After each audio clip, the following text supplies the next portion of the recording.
I do not get this pick. I have listened to the coach. I have listened to a little bit of feedback on this pick. Um, how? Okay,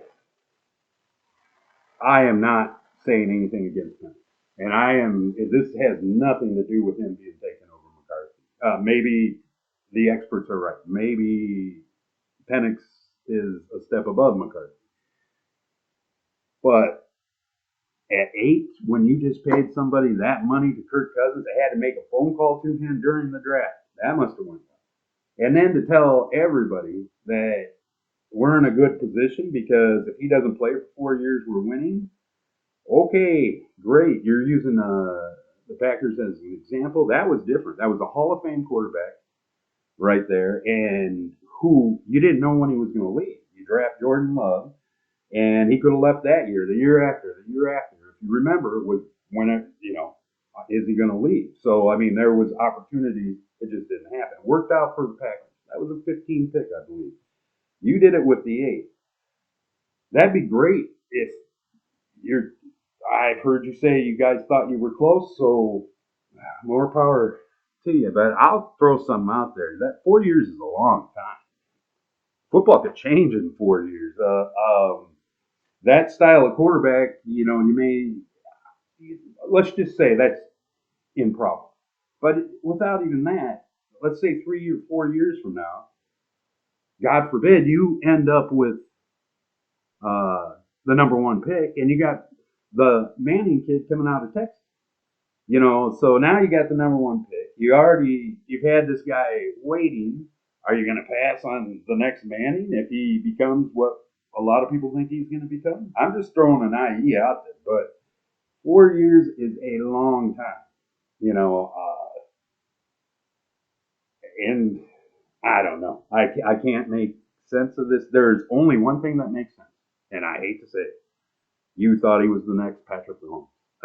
That's the only answer that I can understand. Um, I don't even know what to say. The Mahomes thing, we got to stop. Man, I'm going to compare it to Darius. I know that makes no sense, but I have yet to see another running back like Darius. And all this time, I've never seen anybody remotely like Barry Sanders. I've seen great running backs, but I've yet to see Barry Sanders. Mahomes is in that category. Mahomes is doing improv in the backfield. He seemingly, like Barry, seems to know what the other person's going to do before they do it, and then does the opposite. You look at his runs, his scramble. He's scrambling to get a throwing lane first, and if he can't, then he scrambles. His improv, that's what I'm going to call it, is unteachable. Don't see him. I mean, you watch Lamar run the ball, he looks like elegant. You watch Mahomes, he looks like he's running for his life and winning you a game. He is. You got to stop looking for the next Mahomes because there might not be one. Okay, you need to get the next best thing or what have you. But my only answer to this number 8 pick is you think he's the next Patrick Mahomes, and if he is, more power to you. You were smarter than all of us, but to use that as number 8. Now I'm going to get even worse. Okay, let's say I had Dallas Turner going to you. All right, the top defensive player in this draft on a lot of people's eyes.